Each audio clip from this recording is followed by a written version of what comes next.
Oke, kita mulai ya. Ini sama kayak kelas yang lain waktu pas sudah pertemuan ke-9. Kalau sistemnya online memang makin lama makin ini berkurang partisipannya. Tapi terima kasih sudah join. Hari ini sebenarnya ada kegiatan lain, cuman jadi dilakukan pelajaran saja.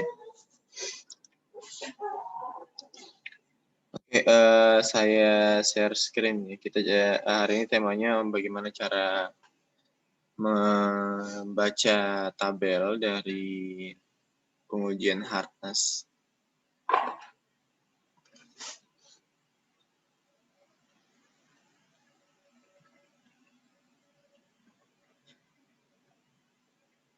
Oke, ini gimana minimize?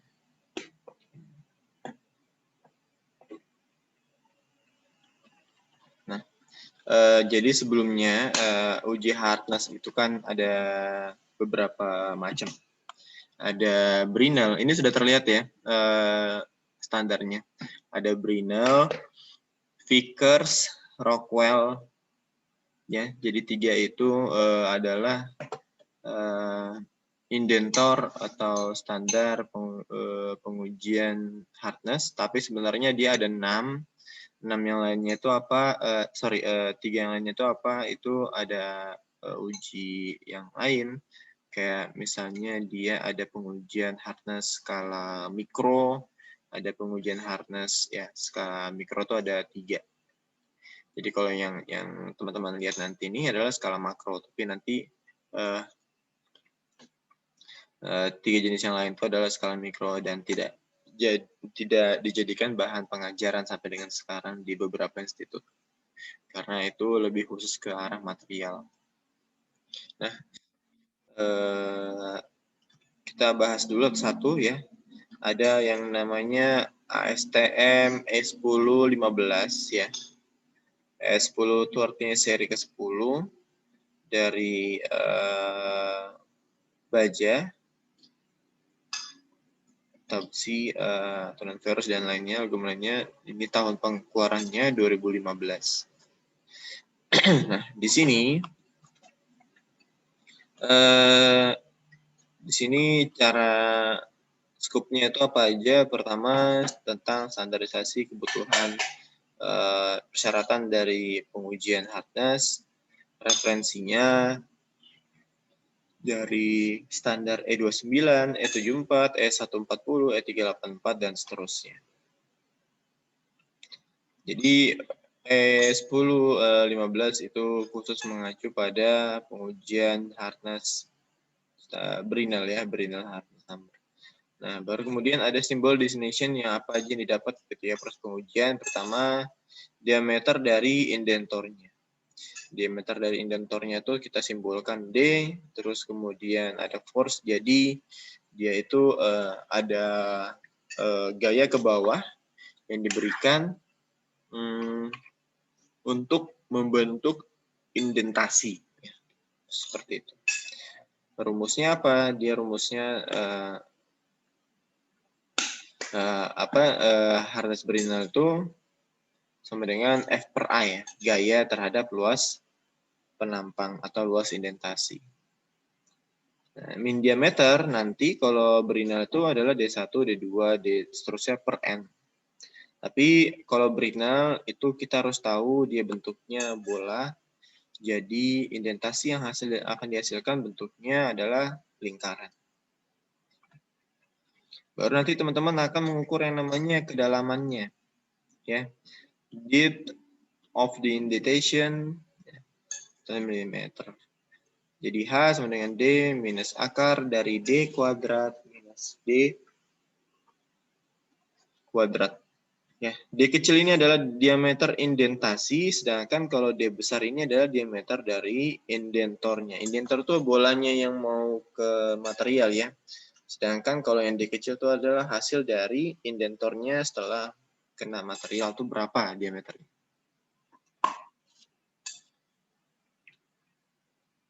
Baru kemudian ketika diturunkan persamaannya Jadi awalnya itu adalah force per, ini tidak terlalu kelihatan. Nah, jadi awalnya adalah force per D2, force per diameter ratio, di mana didapatkan tes force per surface area indentation, dihasilkan 2 kali force per Pi kali D, karena dia D kuadrat 2, otomatis nanti buka kurung D minus akar D kuadrat minus D kuadrat kecil ya, kurung. Ini adalah turunan dari pembuktian rumus dari Brinell.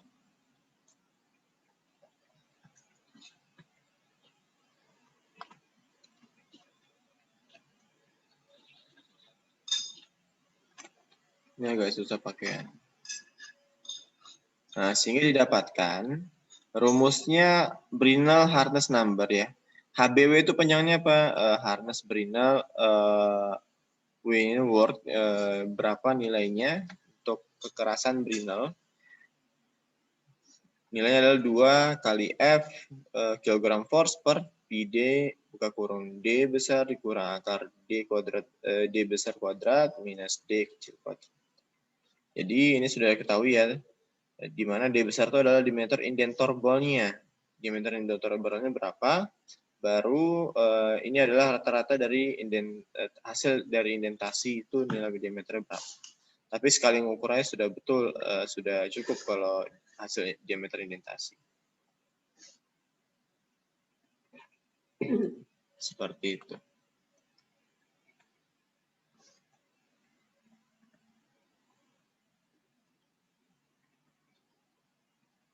Jadi tahapan pertamanya yaitu step 1 indentor broke into the contact the test specimen direction perpendicular to surface. Jadi si indentornya itu kita tempatkan dulu menyentuh materialnya. Jadi enggak berjauhan dari material terus kemudian tiba-tiba turun langsung kena indentor, enggak. Jadi dia kita set di mesin hardness itu indentornya sudah menyentuh dari permukaan material yang mau diindentasi. Terus kemudian kita berikan pembebanan, kita setting pembebanannya 1000 atau sampai 3000 kg. Baru kemudian menyentuh dalam waktu kurang lebih 10 sampai 15 detik, barulah kita angkat lagi. Jadi semuanya sistem otomatis waktu pas indentornya menyentuh tempat indentasi. Kita set aja itu udah menyentuhnya.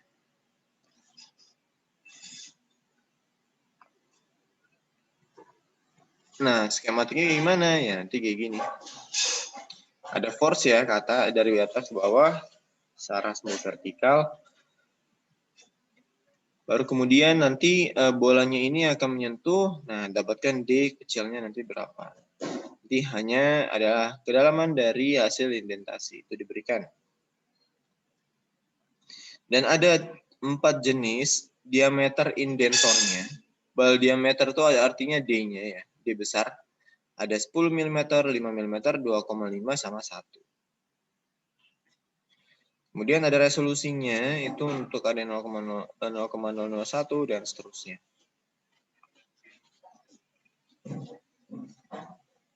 Nah, terus kemudian ada seperti ini, Brinell hardness scale. Kalau teman-teman melihat seperti ini kan HBW 10/3000.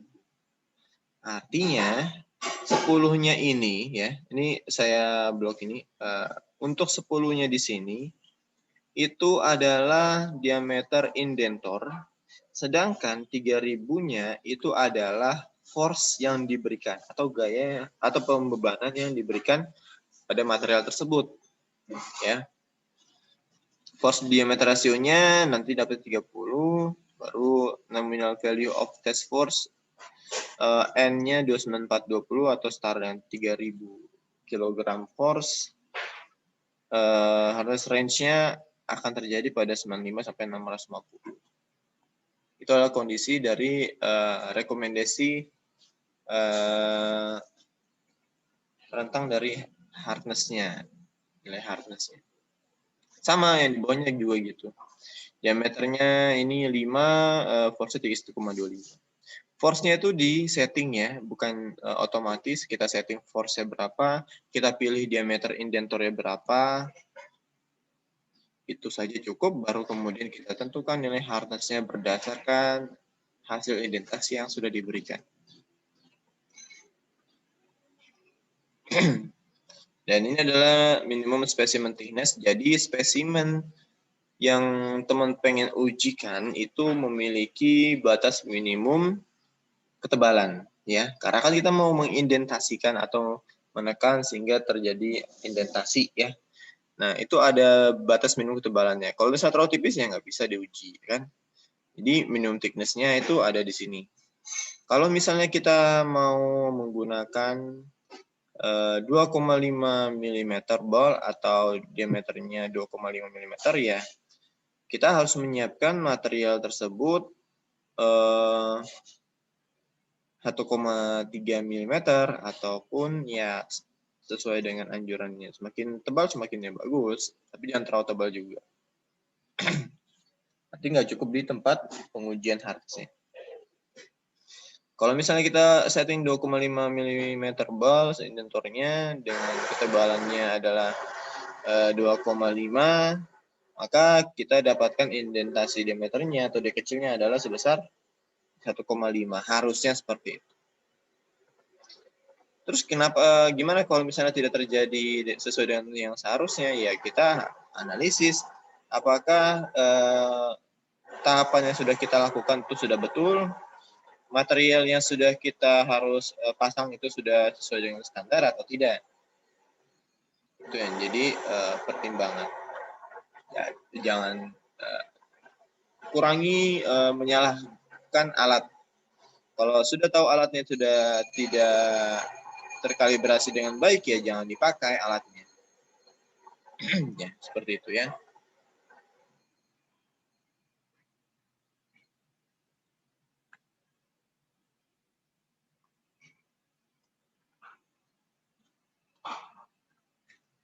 Sama ini precision biasnya repeatability ya perlu dilakukan beberapa kali pengujian indentasi.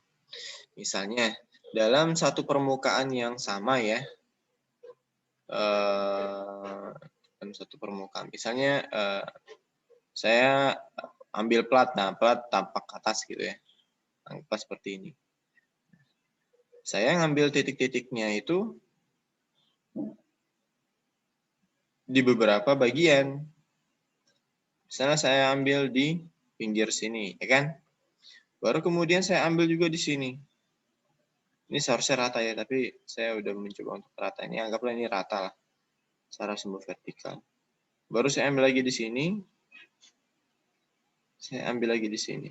Nah, tujuannya apa?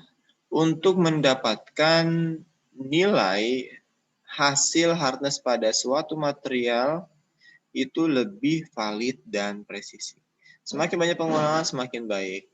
Fungsinya apa? Kita pengen tahu nih di pinggirannya itu apakah lebih keras daripada di bagian tengahnya, ya kan? Nanti sama, kalau misalnya teman-teman pengen uji sini ya monggo aja. Baru kemudian nanti teman-teman rata-ratakan nilainya berapa dapatnya. Dari setiap perlakuan indentasi yang kalian teman-teman lakukan, ya pasti hasilnya akan berbeda-beda. Tapi range-nya, perbedaan tersebut tidak terlalu jauh harusnya. Bila dilakukan dengan indentor ball yang sama dan juga force yang sama. Waktu indentasi pun juga ditentukan. Kalau misalnya di sini ada nggak ya? Kita lihat dulu. Time.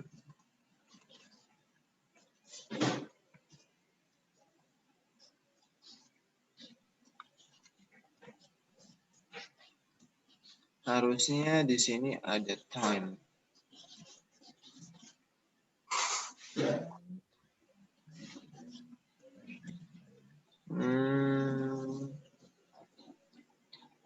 Jadi ada yang namanya dwell time. Dwell time itu waktu tunggu saat material dilakukan indentasi.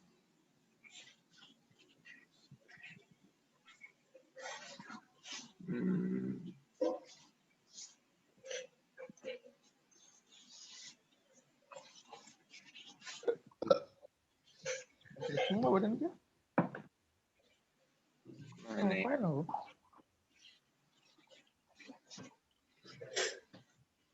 B minimum time dualnya dual time.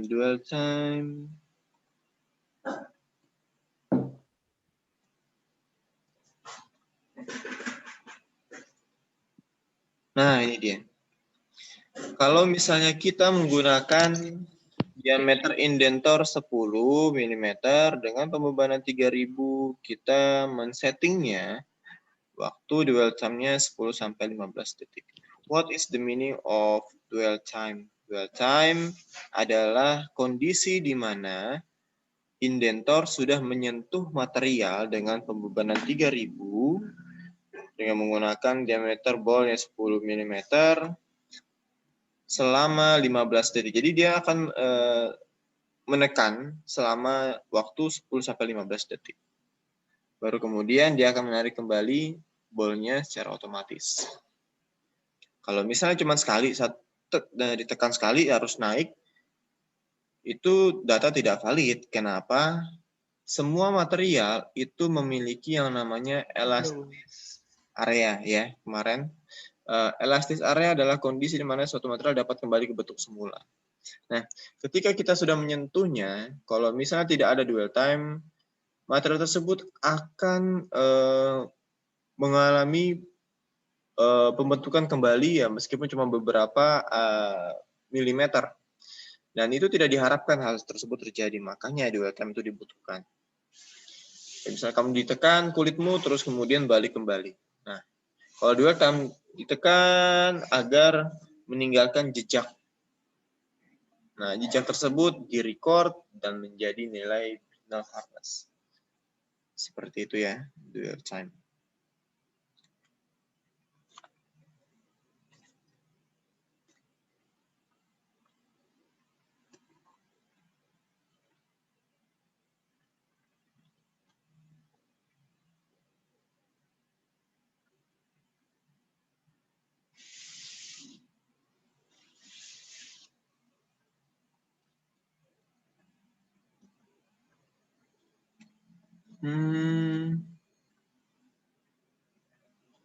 Nah, ini adalah salah satu tabel untuk konversi atau penentuan nilai hardness yang kan. Jadi nilai hardness itu memang dihitung ya.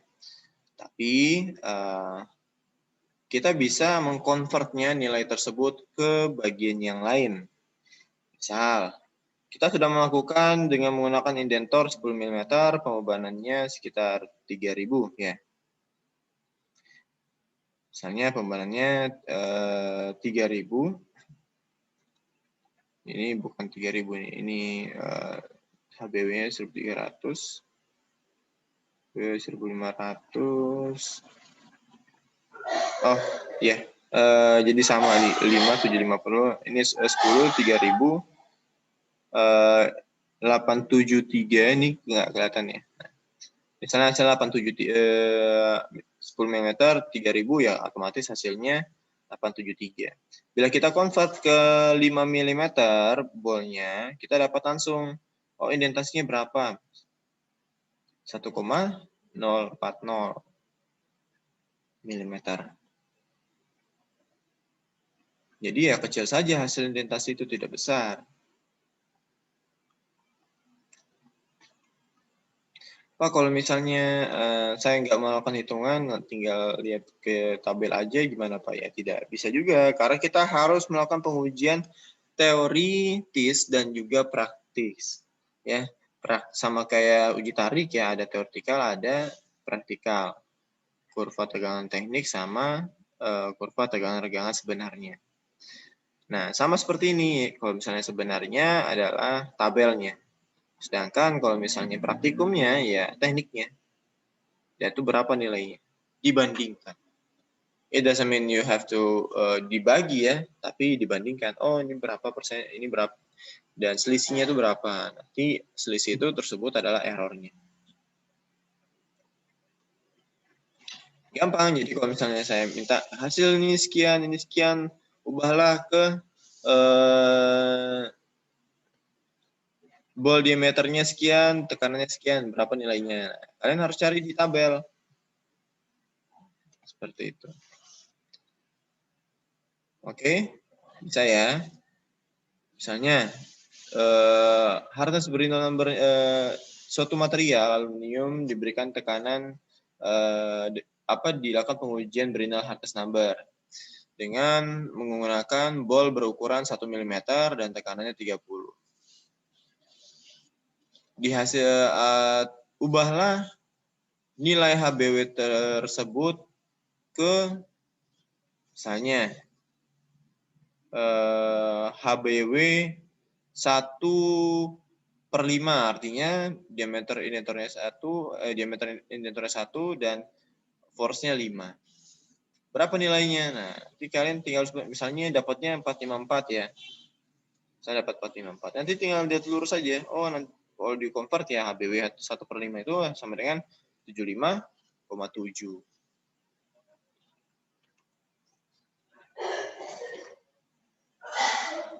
Ini saya berikan. Nah, ini panjang nih tabelnya, jadi tergantung cara pembacaan teman-teman. Kalau hasilnya indentornya indentasinya besar ya tinggal lihat aja. Oh, ini berapa nilainya? Oh, 100. Oh, berapa? Tidak sulit.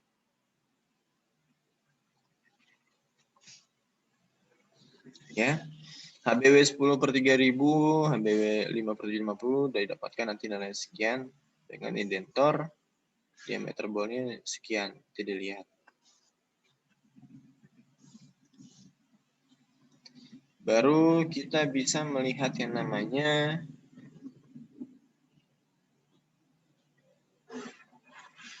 instrumental change indentation diameter delta D resulting from instrumental change in hardness delta H may be calculated as delta H kali D kecil berapa nilai. Di mana H itu adalah Brinell's hardness value per your instrumental change in hardness.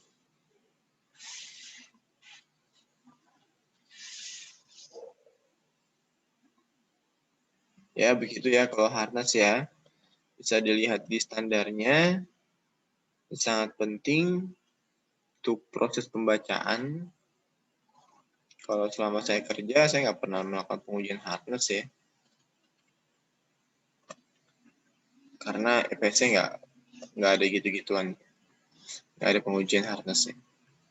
Kita lanjutkan ke ASTM berikutnya.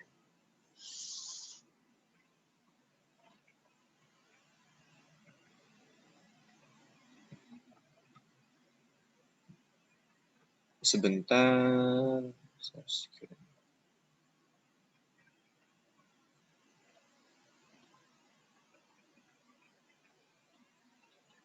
Baru kemudian kita lanjut ke Rockwell ya. Habis dari Brinell kita lanjut ke Rockwell. Nah, Rockwell ini khusus dia ada Rockwell. Kalau Brinell kan cuma bola ya. Bola diameternya beda-beda. Nah, kalau Rockwell dia jenis indentornya yang berbeda-beda. Ada Rockwell A, B, sama C. Nah, Rockwell hardness test method schematic diagram. Schematic seperti ini. Jadi indentor direction arahnya tentukan dulu, baru kemudian baseline depth measurement, mengukur kedalaman dari materialnya, baru material surface, and then after that we have to calculate the depth of the indentation, and final depth measurement, removal addition, test force, and indentor direction. This is the schematic diagram from Rockwell hardness test.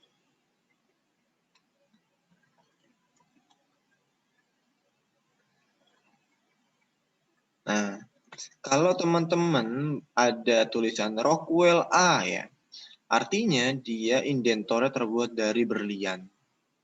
Ya, berlian beneran. Nah, terus kemudian Rockwell B, it means ya dia terbuat dari indentor bola berukuran 1/16 inch atau 1,588 mm. Kecil sekali. Kemudian ada Rockwell C, diamond, cone dia. Terus kemudian kalau Rockwell H dan seterusnya ya bentuknya ya bola semua. Jadi jenisnya Rockwell itu ada A, B sama C ya. Di mana A ini adalah berlian berbentuk trapis kerucut juga. Baru kemudian kalau cone itu bentuknya seperti es krim kerupuk tuh yang tajam, es krim walls, nah itu kayak bentuknya cone, C-O-N-E. Itu nanti menjadi indentornya. Dan kemudian Rockwell B itu adalah Rockwell yang ada ujungnya bola di ujungnya.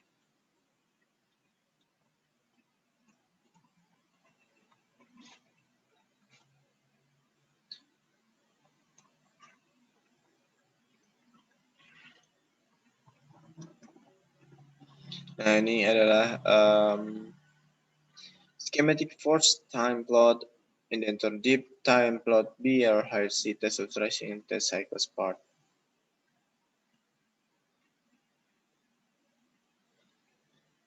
Conversion to other hardness scale and tensile strength value indentor 3 diameter bedanya 3D dan 2,5D.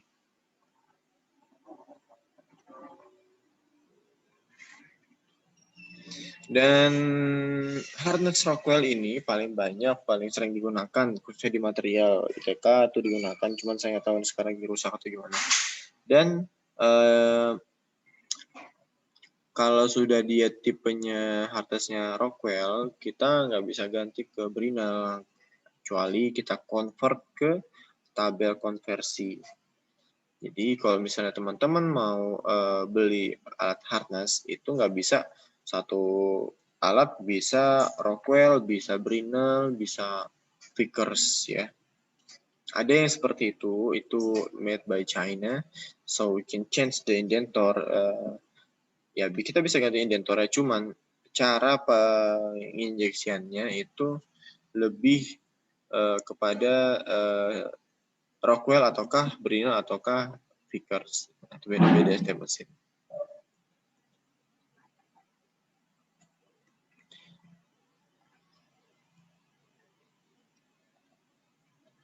Ini sama maksimal lobel, maksimum yang pengulangan yang diterima atau error yang diterima terhadap standarisasi mesin. Sama ya, kita kalau melakukan pengujian hardness ya diulang pada daerah permukaan yang pengen kita uji hardness, dan itu harus simetris ya. Kalau mau vertikal titik-titiknya, ataukah mau horizontal. Nggak boleh sembarang titik sini, titik sini. Nah, nggak boleh sembarangan. Nggak boleh random. Supaya kita tahu, oh ternyata semakin ke tengah, semakin berapa nilainya. Oh ternyata dari pinggir nilai berapa.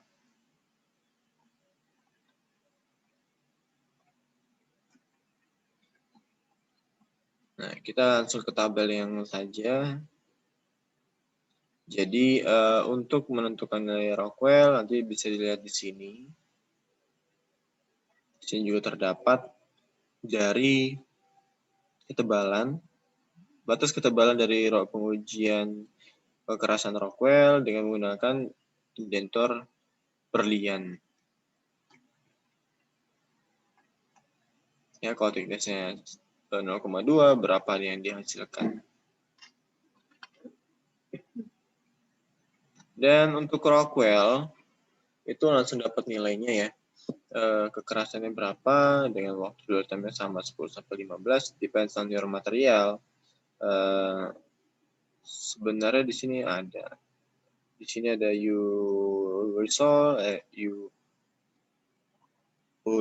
U-Resolve sama keterangan yang lain.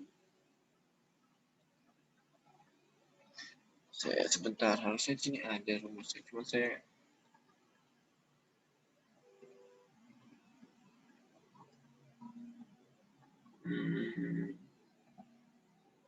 oh tidak ada. Nah, dia langsung ya, kalau Rockwell dia kita tahu H-max-nya, H-nya berapa, the lowest hardness value berapa, baru dirata-ratakan, nah itu nilai hardness-nya. Jadi memang kalau Rockwell, entah itu A, B, C, Rockwell A, B, C, itu yang nanti dihasilkan ya rata-ratanya saja. Baru nilai mutlaknya dari material tersebut berapa.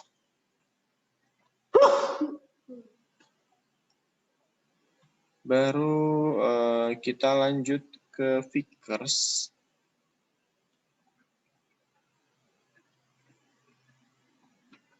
Lanjut ke Vickers.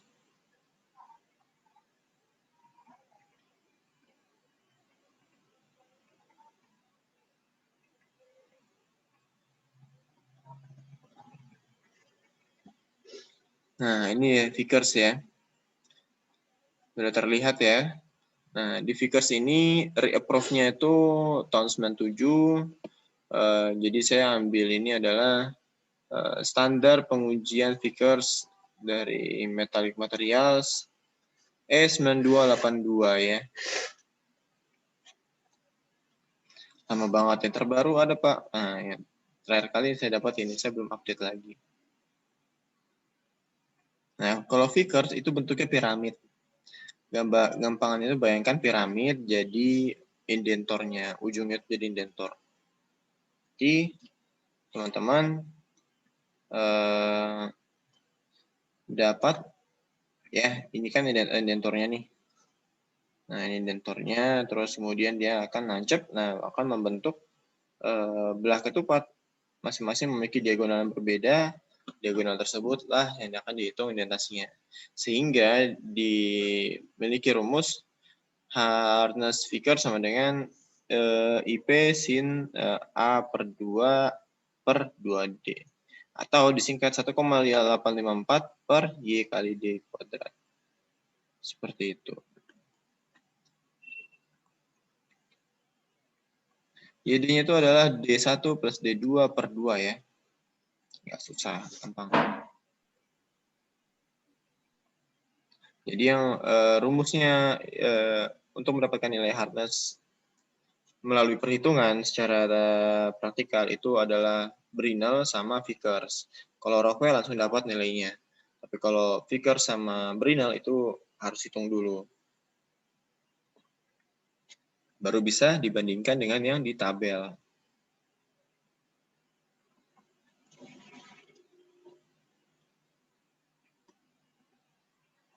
Oke. Sama, tabelnya juga bisa melihat konversi, berapa nilainya, berapa nilai Vickers. Karena diagonal 1, diagonal 2 ya lebih mudah. Dan material yang biasa diuji kalau di Vickers itu lebih cenderung ke hard ya. Ke hard steel, baja yang keras, atau baja yang memiliki brittleness yang sangat tinggi. Nah, kalau bedanya kalau Brinell itu dia cenderung ke material yang lebih lunak, alloy steel, low carbon ya, jenis itu untuk Brinell. Tapi kalau Vickers sama Rockwell lebih lebih kepada material yang memiliki kekerasan yang sangat tinggi.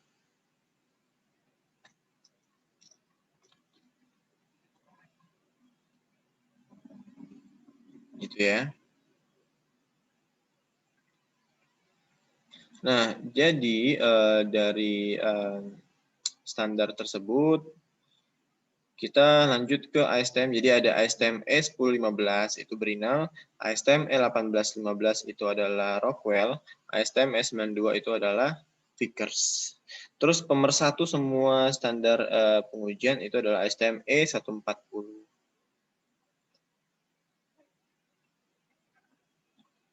E140.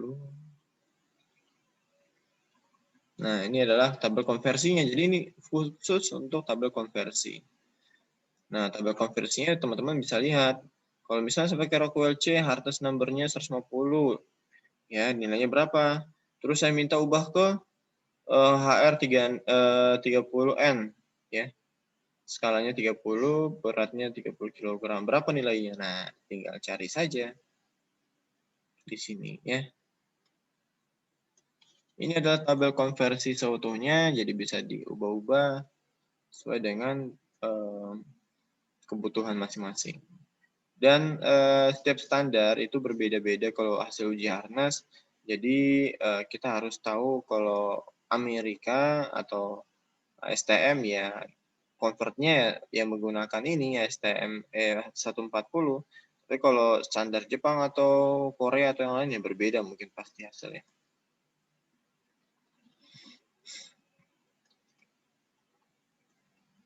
Ya, seperti itu ya kurang lebih ya untuk tabel konversi. Nanti yang lainnya bisa dibaca melalui nanti akan saya share di saya share sekarang aja. Sebentar.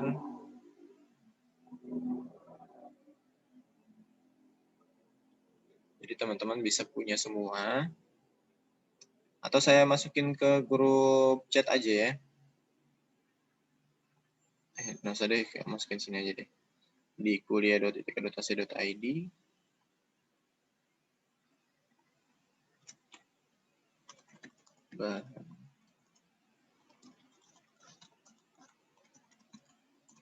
Harness.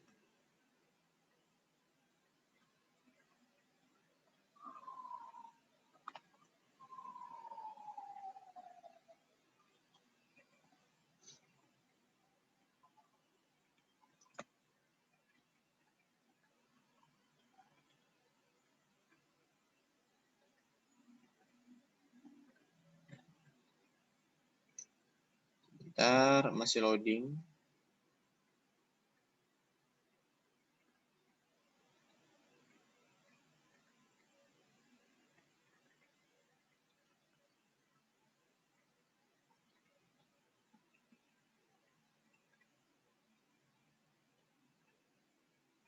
Oke, kayaknya sudah saya upload ya.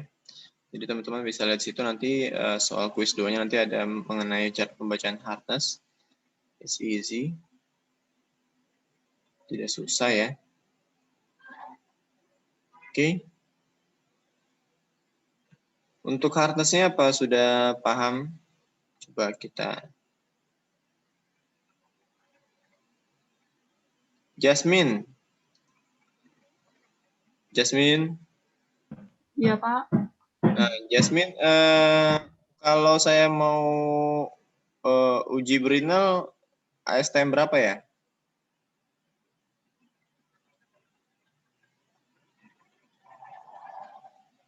ASTME berapa tadi untuk pengujian Brinel? Oh, Pak, tadi yang Brinel saya telat masuk, Pak. Oh. Kalau untuk konversi Brinel, Vickers sama Rockwell, pakai ASTM berapa? 140, Pak. Oke. Itu standarnya. ASTM 140 tahun 2007 ya. Itu nanti dipakai itu untuk mengkonversinya. Terus kemudian bentar. Nggak mau dibuka.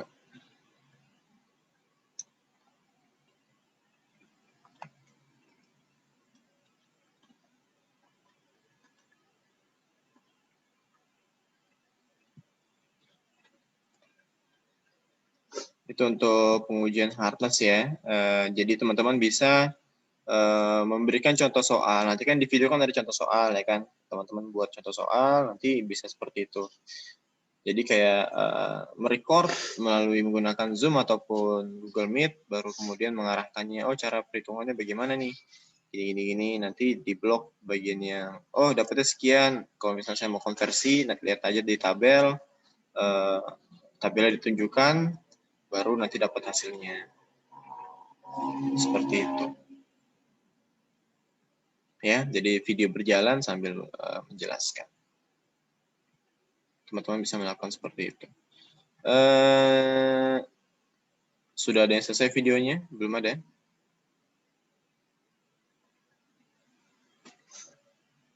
dicicil ya, karena ini sudah pertemuan ke-9, ya 16, pertemuan ke-16 ya sudah kumpul semua, tidak terkecuali. Kalau ada satu yang kurang ya nilai praktikumnya juga kurang, atau bahkan saya bisa bilang tidak ada. Ya, tolong disegerakan, lebih cepat lebih baik, karena tugas lebih banyak pada kondisi pandemik seperti ini.